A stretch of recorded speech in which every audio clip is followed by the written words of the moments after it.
Hey guys, what's going on? Brendan here, and today I'm doing my review of Don't Breathe 2. Don't Breathe 2 is a film that is a sequel to a film that came out in 2016, Don't Breathe, um, where this movie struggles from what a lot of like sequels struggle from, which is basically they continue on the plot from the last one, or at least certain aspects of the plot, not the full plot, because the main character Rocky from the last film is not back. Um, I don't know exactly why. I haven't really looked up why or anything. They don't really say anything, but they don't really reference her, so I don't know why she's not back. I mean, I know she like left at the end of the first movie, but like it's kind of strange that story isn't continued on at all. But this movie takes place several years. I don't know exactly how long after the first one, and it centers around Scott Lang's character, the blind man, or Norm Normstrom, I believe is his name in the movies. Um, who has basically like adopted this like orphan girl, adopted unknowingly to like other people, basically. I mean, not like unknowingly to a lot of people, seemingly at least. And uh, we come to find out that certain things that he told her were lies.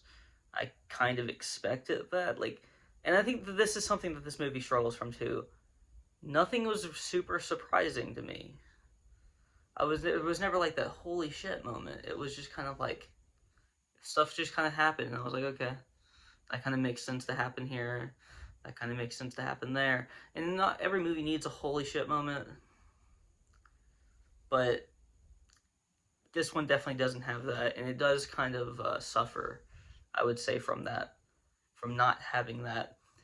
And it's also not as intense, I would say, as the first movie. It's not as like crazy intense. It's not like you're on your edge of on the edge of your seat for the entire film. It's just stuff just kind of happens, and you're just like, okay, cool, this is happening.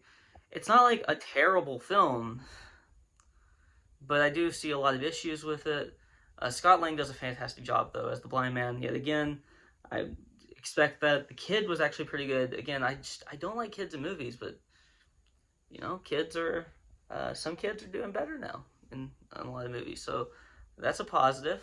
I did really I was completely fine with the kid in this movie, the young girl who is the like um, adopted a kid from orphan parents. She was pretty good, and the like antagonists in the film are also pretty good. See, I think that these two movies, both of them, did do a good job of not really painting anyone as like the hero of the film. Everyone's kind of a piece of shit.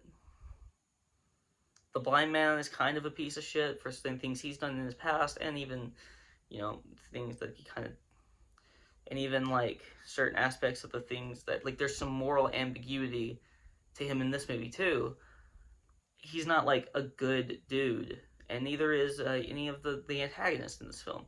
They do a good job of just making everyone out to be a piece of shit, except for the kid, because the kid, the kid, she didn't like choose any of this things to happen. It wasn't like her fault that any of these things happened because she's a kid. Like if somebody that like is older than her does something around her, that's not her fault. So she's fine, but everyone else is kind of just a piece of shit. There's one character. of the like villain group, the bad guy group, that has some moral character to him. But other than that, um, there's so outside of the depth of these characters, which I think they do a good job at. Again, I don't see much else that I like. The writing is fine. Everything else is just like okay. It's just kind of like there. It exists, and it's not like bad, but it's not good either. And so I really don't have a lot to say. I think the actors did a good job. I think the I think the like cinematography is good, but I didn't feel the same tension in this film as I did in the first one, which is a big problem. I need with a movie like this. I mean, it's literally called Don't Breathe. Like it should be tension filled. It should be just filled, absolutely filled with tension. And I just did not feel it in this film.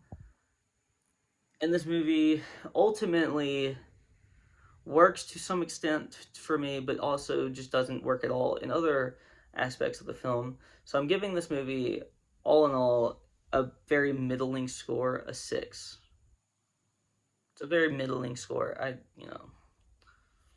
It's not a great film. The first one is significantly better, significantly. But it's not terrible either. I don't think that you would have a bad time if you went to the theater and watched this movie. I just don't think you would have as good of a time as you maybe did with the first one if you saw that one in theaters. Not even close to as good of a time. But that's really all I have to say. If you like this video, please like, comment, and subscribe. And you can follow me on Twitter in the link in the description below. Talk to you guys next time.